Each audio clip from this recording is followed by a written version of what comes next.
Que Dieu te bénisse. Que la grâce de Dieu soit avec toi. Que la faveur de Dieu soit sur ta vie. Que la joie de Dieu soit dans ton cœur. Que la paix de Dieu soit ton partage. Que la sagesse de Dieu t'habite. Que la crainte de Dieu t'habite ce matin. Au nom de Jésus-Christ. Que l'amour de Dieu soit sur toi. Au nom puissant de Jésus-Christ. Alléluia.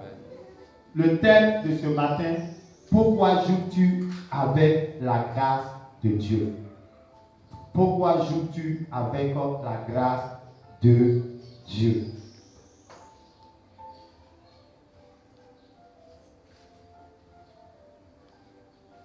Le thème, c'est pourquoi joues-tu avec la grâce de Dieu?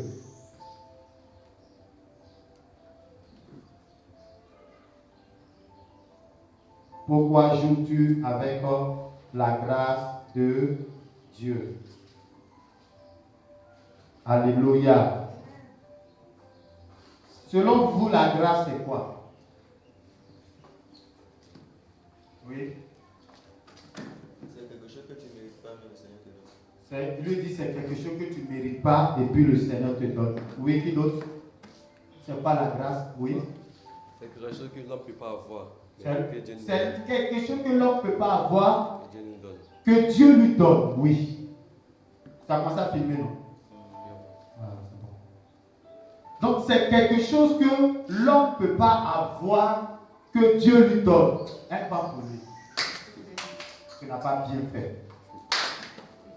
Un bas pour lui. Qui d'autre? Marie-Paul. C'est quoi la grâce? Qui d'autre? C'est quoi la grâce? Oui. Il faut écrire. La grâce se définit comme une aide. La grâce se définit comme une aide que Dieu donne aux hommes pour leur salut. La grâce se définit comme une aide que Dieu donne aux hommes pour leur salut. Donc, lui l'a dit, c'est quelque chose que l'homme ne peut pas avoir, mais que Dieu lui donne. Ça va même chose avec cette définition. Donc, la grâce se définit comme une aide que Dieu donne aux hommes pour leur salut. La grâce aussi est une faveur imméritée qu'on accorde à quelqu'un pour supprimer ses péchés ou bien ses peines, ses condamnations. La grâce est une faveur imméritée, c'est-à-dire que la personne ne mérite pas, qu'on accorde à quelqu'un pour supprimer ses peines. Et nous prenons nos Bibles dans le livre de Exode. Et quelqu'un d'autre va me prendre Romains 9, 15, Exode 33, 19.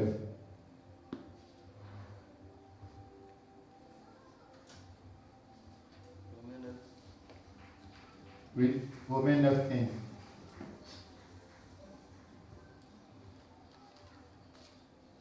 Quelqu'un me prend Exode 33, 19.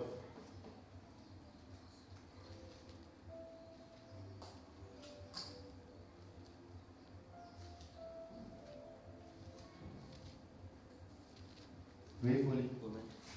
Oui, faut lire. Je lis la parole du Seigneur. Romains 9, verset 15. Et comment y aura-t-il des prédicateurs s'ils ne sont pas envoyés? Romains 9, 15. Oui, c'est ça. Romains 9, 15. Car il dit à Moïse, je ferai miséricorde à qui je fais miséricorde, et j'aurai compassion de qui j'ai compassion. Amen. Il dit quoi? Je ferai miséricorde. À qui j'aurai miséricorde? À qui?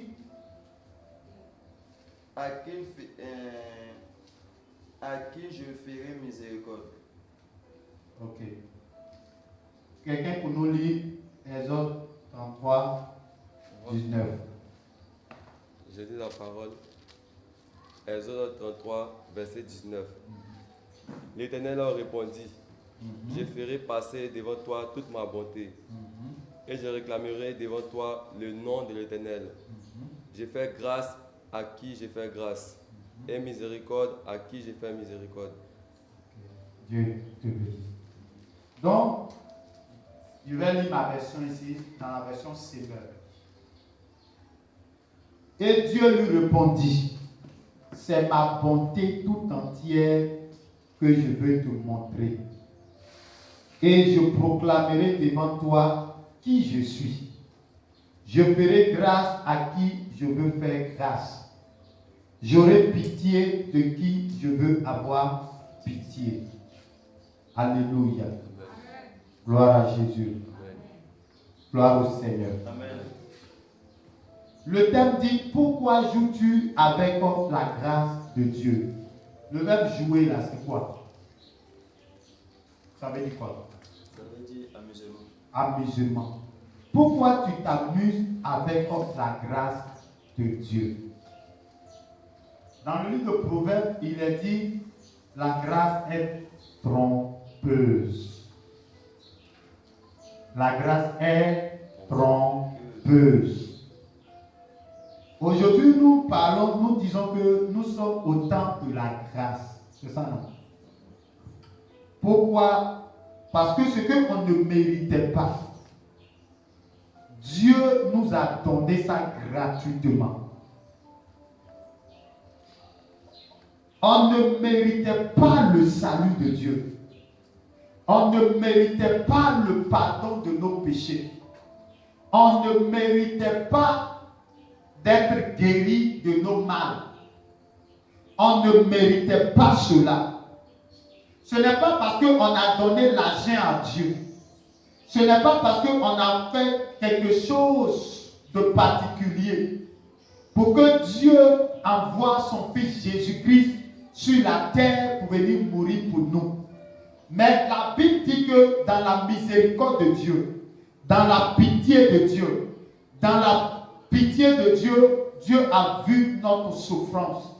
Dieu a vu la souffrance de l'homme et Dieu a fait grâce aux hommes en leur donnant son Fils unique. Alléluia.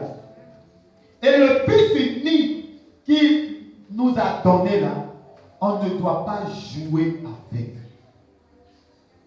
Le salut que Dieu t'a donné, Dieu a envoyé son Fils pour venir mourir pour toi. Aujourd'hui, tu es capable de t'asseoir dans une église, chanter, acclamer le Seigneur. Même quand tu es malade, on t'impose la main et puis Dieu te guérit. Souvent même, on ne t'impose pas la main, mais on déclare simplement sur toi. Dieu te guérit. Et toutes ces choses que Dieu fait pour toi, tu penses que c'est un amusement. Tu penses que tu dois jouer avec. Alléluia. Amen. Dieu était en train de parler avec Moïse ici. La Bible dit qu'à un moment donné, Dieu a marché avec Moïse. Mais Moïse a dit, mais Dieu, ils ont marché, ils sont avec dans le désert. Et la Bible dit que Moïse va se mettre à prier. Moïse va dire à Dieu, Seigneur, si tu ne marches pas avec nous, ne nous permets pas de quitter ici. Alléluia. Que, Seigneur, je veux voir ta gloire. Seigneur, fais-moi voir ta gloire. C'est ce que vous chantez chaque jour. Seigneur, fais-moi voir ta gloire. C'est Moïse qui a fait cette prière. Donc, Moïse a dit au Seigneur, Seigneur, fais-moi voir ta gloire. Et le Seigneur maintenant va dire à Moïse, je vais te faire voir ma gloire. Je vais passer. Et là, Je vais proclamer le nom de l'Éternel. Alléluia. Amen. Et la Bible dit que le Seigneur va dire à Moïse, Moïse, je vais te permettre de me voir, mais tu vas me voir par le dos. Parce qu'un homme ne peut pas me voir de face et puis vivre.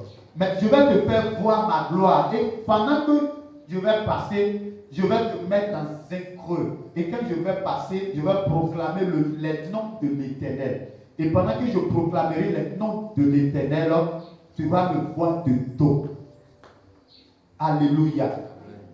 Et la Bible dit, Dieu maintenant va dire à Moïse, Moïse, je fais miséricorde à qui je fais miséricorde. Moïse, j'ai pitié de qui j'ai pitié. C'est moi qui décide, Dieu, d'avoir pitié. C'est moi qui décide, Dieu, de retenir le péché de quelqu'un. C'est moi qui décide. Parce que quand quelqu'un agit, qu'il agit mal, c'est moi qui décide soit de lui pardonner, ou bien c'est moi qui décide de retirer son péché. Alléluia. Et la Bible dit, il y avait une conversation entre Moïse et puis Dieu. Ce matin, Yannick, Dieu me demande de te dire, pourquoi joues-tu avec sa grâce? Hippolyte, Dieu me demande de te dire, pourquoi joues-tu avec sa grâce? Serge, Dieu me demande de te dire, pourquoi tu joues avec sa grâce? Dieu me charge de vous dire ce matin que la grâce est trompeuse. Il ne faut pas penser que parce que Jésus est venu mourir, donc tu dois te comporter mal. Tu ne dois pas obéir à Dieu. Tu ne dois pas marcher selon la parole de Dieu. Et si tu continues comme ça, tu es en train de te leurrer. Tu es en train de te tromper toi-même. Parce que la grâce ne t'empêche pas de faire des efforts. Il y a des personnes qui refusent de faire des efforts. Le Seigneur t'a donné le salut gratuitement.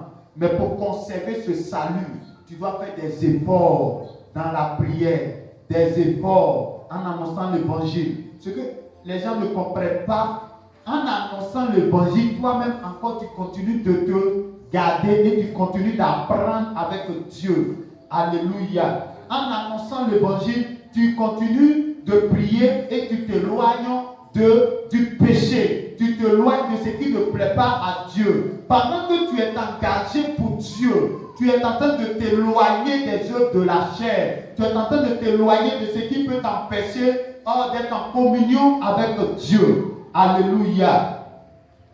Gloire à Jésus. Frères, sœurs, pourquoi pensez-vous que la grâce est déjà un acquis? La grâce n'est pas un acquis. Jésus est venu mourir, oui. Jésus est mort, oui. Jésus est ressuscité, oui. Il est mort pour qui? C'est pour toi, oui. Il est ressuscité pour qui? C'est pour toi, oui. Tout ça, c'est vrai. Mais ce n'est pas un acquis. Enfant de Dieu, Jésus est mort, mais ce n'est pas un acquis. Oui, le Seigneur est mort. Il est ressuscité.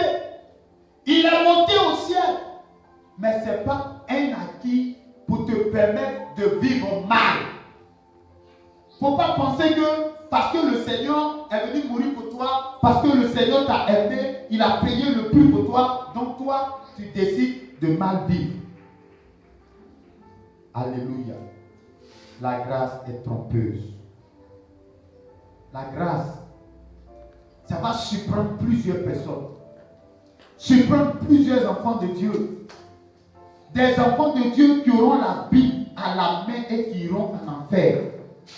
Ça va les surprendre. Et puis même, en partant même en enfer, ils vont courir pour aller en enfer parce qu'ils ont refusé de faire des efforts pour lutter contre le péché. De faire des efforts pour lutter contre la paresse spirituelle. Ils ont refusé de faire des efforts, de se donner à Dieu réellement comme il se doit. Des gens vont courir avec la Bible pour aller en enfer. C'est ce que plusieurs ne savent pas. La Bible à la main et ils vont courir pour aller en enfer. Avoir une Bible dans ta main ne te garantit pas le paradis. Avoir une Bible dans la main ne te garantit pas que ton paradis est assuré. Est-ce qu'on se comprend? Accepter Jésus ne te garantit pas forcément que tu iras au paradis. Est-ce qu'on se comprend? Vous n'avez jamais vu des personnes qui étaient zélées et puis aujourd'hui qui ne sont plus en Christ? Hein? Vous n'avez pas vu des personnes qui ont, à cause de la convoitise des choses de ce monde, qui ont suivi leurs camarades dans le mal? Je vous rends ce témoignage. La dernière fois, j'étais quitté à Yopougon. Je venais, je ne sais pas si c'était à l'évangélisation ou bien au culte. Et pendant que je venais, j'étais dans un véhicule et j'ai croisé un ami avec qui on a fait les bancs. On a fait les bancs à, il se passe à Saint-Pédouin-Soubry. Et c'était quelqu'un aussi, on dirait qu'il était enfant de Dieu. Donc quand je l'ai vu, j'étais content comme ça de le retrouver, de le voir. Et puis, il a commencé à dire, peut-être tu vois quelqu'un que tu as vu ça fait longtemps. Et tu es comment? Tu es excité, non? Tu es content. Tu veux même commencer à demander les nouvelles. Et mon frère, tu fais quoi maintenant? Ainsi de suite. Tu es excité. Et pendant que j'étais excité, j'entends la voix du Saint-Esprit qui me dit, fais attention, car tu l'as vu, ça fait longtemps. Tu ne sais pas dans quoi il est rentré. Alléluia. Tu ne sais pas dans quoi il est rentré. Alléluia. Donc, si Dieu me dit ça, ça veut dire quoi?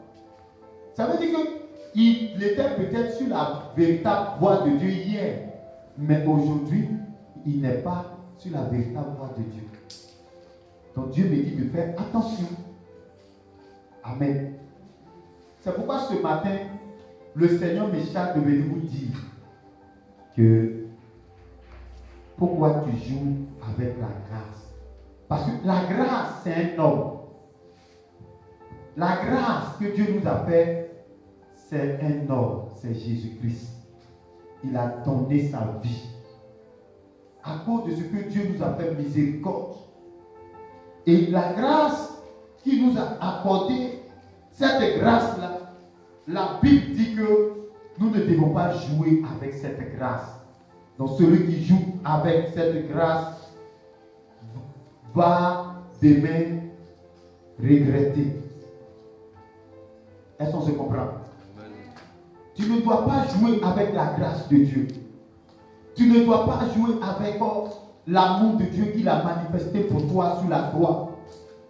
C'est-à-dire, même si on dit quelque chose devait t'empêcher, te permettre de jouer avec cette grâce-là, il faut refuser de jouer avec cette grâce. Alléluia. Refuse de jouer avec la grâce de Dieu. Si hier, tu aimais Dieu, aujourd'hui tu commences à refroidir, tu es en train de jouer avec la grâce de Dieu. Si hier tu priais pour venir dans la présence de Dieu, tu ne tirais pas les pas, qu'aujourd'hui tu tires les pas, tu es en train de jouer avec la grâce de Dieu. Il ne faut pas penser que tu as accepté Jésus, donc c'est un acquis, donc tu es déjà sauvé, donc tu ne peux pas perdre la grâce. Tu peux perdre la grâce. Alléluia. Alléluia. Est-ce que savez-vous qu'il y a des hommes de Dieu même qui ont joué avec cette grâce-là et aujourd'hui, ils n'arrivent plus à se retrouver. Ils sont rentrés dans des choses qu'ils n'ont jamais imaginé un jour qu'ils allaient tomber dedans. Mais le diable les a piégés. Est-ce que savez-vous qu'il y a des enfants de Dieu qui ont pensé que oui, ça là, je vais aller faire, et puis demain, il y a des repentis. Et en partant faire, ils ont été piégés par le diable. Ils ne peuvent plus sortir de là. Parce qu'ils ne savaient pas que l'endroit où il était en train de mettre les pieds, ça allait l'encager, ça allait l'emprisonner. Et aujourd'hui, à cause de la honte, il ne sait pas, il ne sait pas s'il doit se repentir, s'il doit retourner en arrière, pendant que le diable les menace, pendant que le diable les menace, que si jamais tu quittes notre loge, on va te tuer. Mais pendant qu'il battait là-bas, lui pensait qu'il s'amusait. Il pensait que c'était quelque chose de simple. Bien aimé, il y a des gens qui ont visité les marabouts, qui étaient des enfants de Dieu, qui ont visité les marabouts parce qu'ils pensaient que la grâce que Dieu leur a fait là, on doit utiliser ça d'une manière vulgaire, d'une manière, comment je peux appeler ça, d'une manière sans importance. Et bizarrement, ils sont allés chez les marabouts, quand ils sont partis, ils ont commencé à glisser. Et ils n'arrivent pas à s'en sortir. Jésus nous a fait grâce en donnant sa vie pour nous. Jésus est la grâce de Dieu. L'apôtre Jean peut nous dire, dans le livre de Jean chapitre 1, le verset 14, il dit que le Seigneur, nous l'avons contemplé, nous l'avons touché, grâce. Nous avons touché le Seigneur. Nous avons touché le Fils de Dieu. Nous avons touché cette vie. Et cette vie nous a transformés. Mon frère, ma soeur, ce matin, est-ce que la grâce de Dieu t'a réellement transformé? Est-ce que la grâce de Dieu, est-ce que tu prends soin de la grâce de Dieu que Dieu t'a fait? Est-ce que ta relation, ta communion avec Jésus-Christ, tu prends soin de ça? Est-ce que tu prends soin de ton salut? Ce matin, n'es-tu pas distrait par les choses de ce monde? N'es-tu pas distrait par les plaisirs de ce monde? N'es-tu pas distrait par tes amis, par les jeunes filles, par les jeunes gens? Ne veux-tu pas vivre la vie comme la vie de quelqu'un qui ne connaît pas Dieu? N'es-tu pas en train de jouer avec la grâce de Dieu? Ce matin, Dieu nous a fait grâce. Dieu a fait grâce aux hommes, mais plusieurs sont en train de bafouer la grâce de Dieu. Plusieurs sont en train de mépriser la grâce que Dieu nous a faite en donnant son Fils Jésus-Christ. Bien-aimé, Jésus a souffert. Vous pensez que payer le prix de l'humanité là, c'était facile? Au point où Hébreu te dit, vous n'avez pas encore résisté au péché jusqu'au sang. Bien-aimé, est-ce que tu résistes au péché? Tu résistes aux propositions du diable? Tu résistes au plaisir de ce monde que le diable te propose dans le but de voler ton âme, dans le but d'accager ton âme pour l'enfer? Est-ce que tu refuses cela?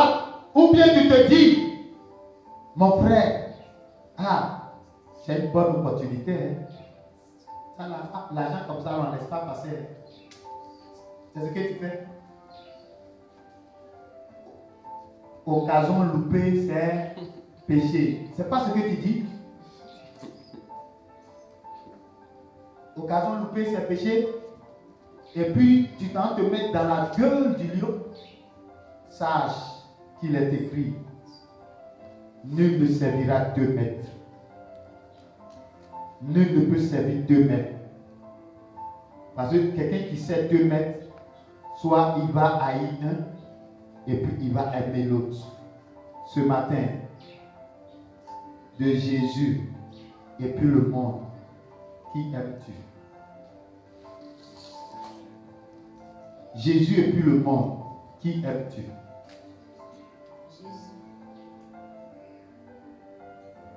Est-ce que tu ne hais pas les choses de Dieu? Est-ce que tu ne hais pas la présence de Dieu?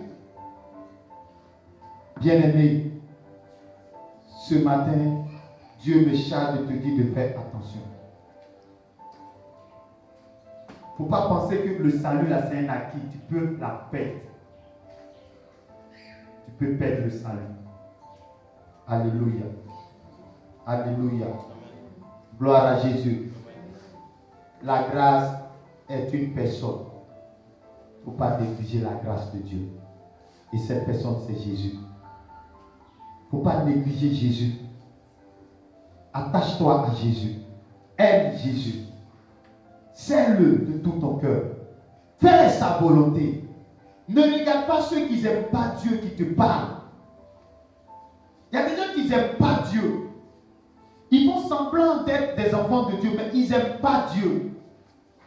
Ils vont venir auprès de toi pour essayer de te détourner de la vérité de Dieu. De te détourner du Seigneur Jésus. Refuse. Attache-toi à Jésus. Quelqu'un qui n'aime pas Dieu, il faut le fuir.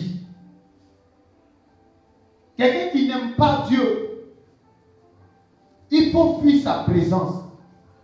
Comme Dieu m'a dit, fais attention, ce jeune homme, tu l'as vu, ça fait longtemps. Tu ne sais pas dans quoi il est rentré. Ton ami avec qui tu marchais, ou bien ton frère avec qui tu marchais qui aimait Dieu, est-ce qu'aujourd'hui il aime encore Dieu? Mais tu continues de marcher avec lui. Alors que la Bible te dit, les mauvais amis corrompent les bons amis. Si tu es bon, si tu aimes Dieu, que tu marches avec quelqu'un qui n'aime pas Dieu, il va finir par te corrompre, tu vas devenir comme lui. Si tu ne l'as pas gagné, il va te gagner à Satan. Si tu ne l'as pas gagné à Jésus, il va te gagner à Satan. C'est pourquoi la Bible même dit qu'il n'est pas bon de marcher avec les mauvais amis. Au point où l'apôtre Paul même va plus loin, il dit, même si quelqu'un est dans l'église, qu'il vit mal, séparez-vous de lui. Il dit, si quelqu'un vit mal, il faut te séparer de lui. Pour ne pas qu'il te convainc à vivre comme lui.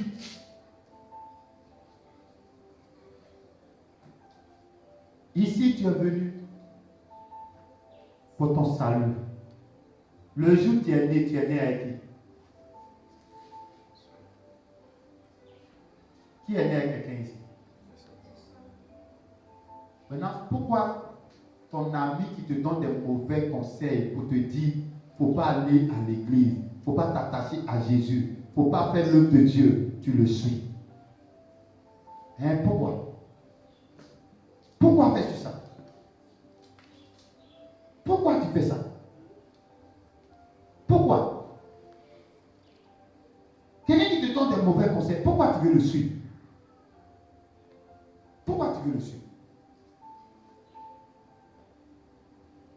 Quelqu'un qui n'aime pas Dieu, pourquoi tu veux marcher avec cette personne? Ou bien c'est à cause de nourriture, parce que de la nourriture? Ou bien c'est à cause d'argent? C'est l'argent que Jésus ne peut pas te donner? C'est la nourriture que Jésus ne peut pas te donner? Bien-aimé, il est temps de t'engager avec le Seigneur. Le salut n'est pas un acquis. Il faut entretenir ton salut. Prie chaque jour pour ton salut. Aime la présence de Dieu. Fais l'œuvre de Dieu. Ce que Dieu te demande de faire, fais-le.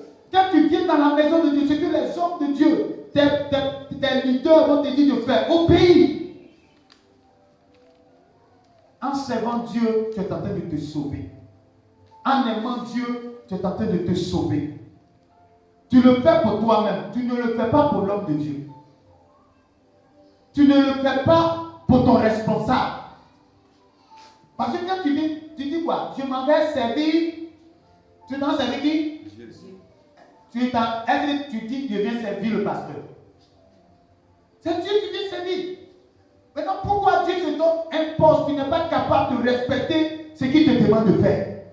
Et puis tu fais à ta tête. Bien-aimé, pourquoi tu joues avec la grâce de Dieu? Qui sait quand il va quitter la terre?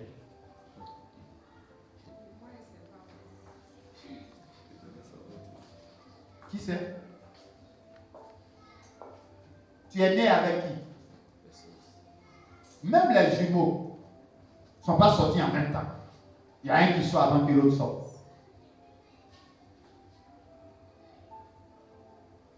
On se comprend? La Bible dit Jacob obéissait. Leur père leur a dit de ne pas aller prendre une femme étrangère. Mais son frère Esaü, en voulant faire du mal à son père, est parti prendre une femme étrangère dans le but de faire du mal à son père. Écoutez-moi ici. Elle, c'est son père qui allait vivre avec cette femme-là. Parce qu'il y a ceux qui pensent qu'il a fait ça, il a fait du mal à Dieu. Toi, tu veux faire du mal à Dieu? Quelqu'un même que tu n'as jamais vu physiquement comme ça, tu peux lui faire du mal. Bon Dieu, je t'ai demandé ça là. Si tu ne m'as pas donné, j'abandonne ta main. Mais va. Quand j'étais encore, il y a une année, j'ai passé le bac et ça m'a chicoté. L'année là était là, je me suis enfermé. J'ai dit Dieu, tu ne m'as pas donné le bac, il faut me baptiser du Saint-Esprit. J'ai prié jusqu'à, j'ai donné une heure à Dieu. L'heure est passée, c'est bon. Je suis levé, je suis fâché. J'ai dit, donc toi, ta manière de faire les choses là, c'est comme ça. Bon, tu as le voir où? Si tu es fâché, cadeau. Tu ne le vois pas. Faut dire qu'il y a le poursuivre avec la chaise. Alléluia. Un jour, un autre jour, il était là. Et puis, il traversait des temps difficiles. Il avait, c'était chaud, hein. Vérité là, c'était chaud même. Et, voici ce qui va se passer. Non, il ne sait pas ce qui s'est passé. Je suis venu à la maison et puis il a commencé à bavarder. Il dit, toi Dieu là, il te demande les choses, tu ne me donnes pas. Donc à partir d'aujourd'hui là, je fais ton œuvre et puis il te demande ça, tu ne me donnes pas. À partir d'aujourd'hui, je ne prie plus pour quelqu'un. Je n'ai pas fini de parler. Mon portable sonne. Si tu ne viens pas, ma soeur va mourir. Donc je suis entre le dilemme, je ne prie plus pour personne. Et puis si tu ne vas pas, ma soeur, tu ne viens pas, ma soeur va mourir. Bon, si c'est toi, tu choisis quoi?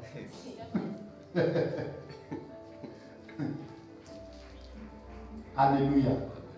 Donc ma colère là, il a laissé tomber à maintenant. Il dit, toi Dieu là, donc tu me tentes.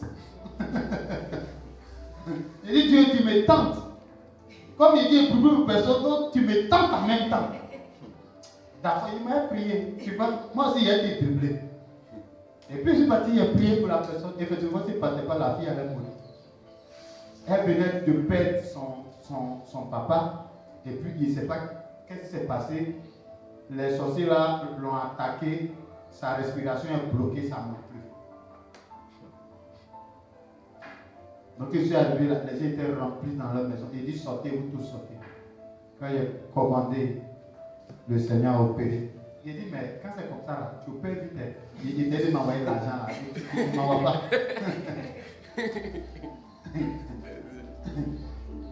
Alléluia.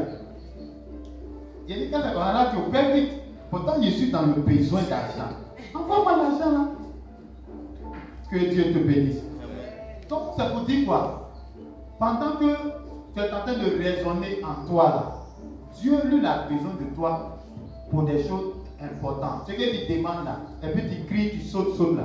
Peut-être ce n'est pas important même pour toi, mais donc Dieu ne va pas te donner. Quand ça sera important, il va te donner. Est-ce qu'on se comprend? C'est comme une personne qui est allée passer le bac. Hein? Et puis tu as passé le bac, tu as eu le bac. Et puis quand tu cries, wow! C'est fini. Ça dit tu meurs. Si Dieu ne t'avait pas donné le bac, est-ce que tu allais mourir?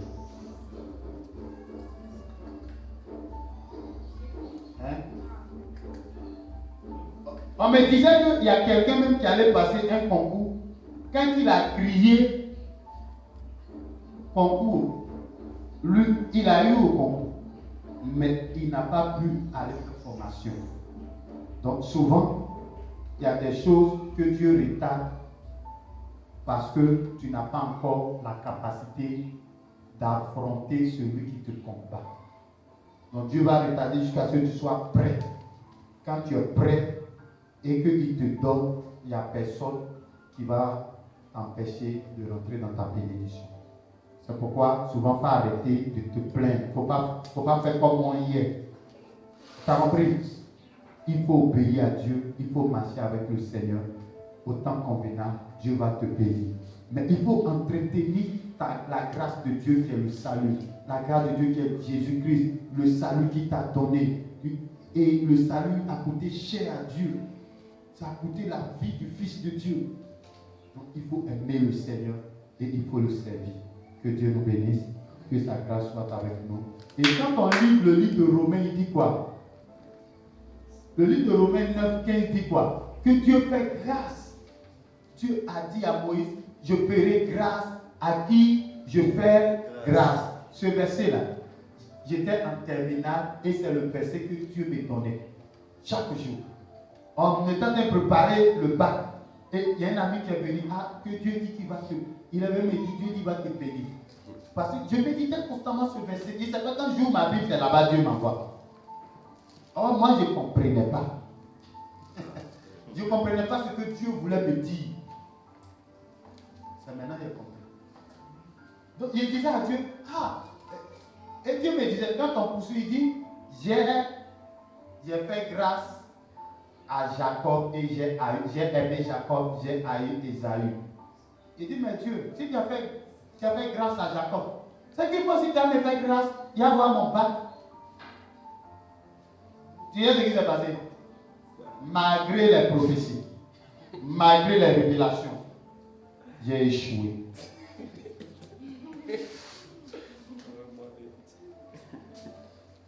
Or, le verset disait que de la manière j'ai fait grâce à Jacob, je vais te faire grâce. Jacob a été choisi parmi les enfants de son père.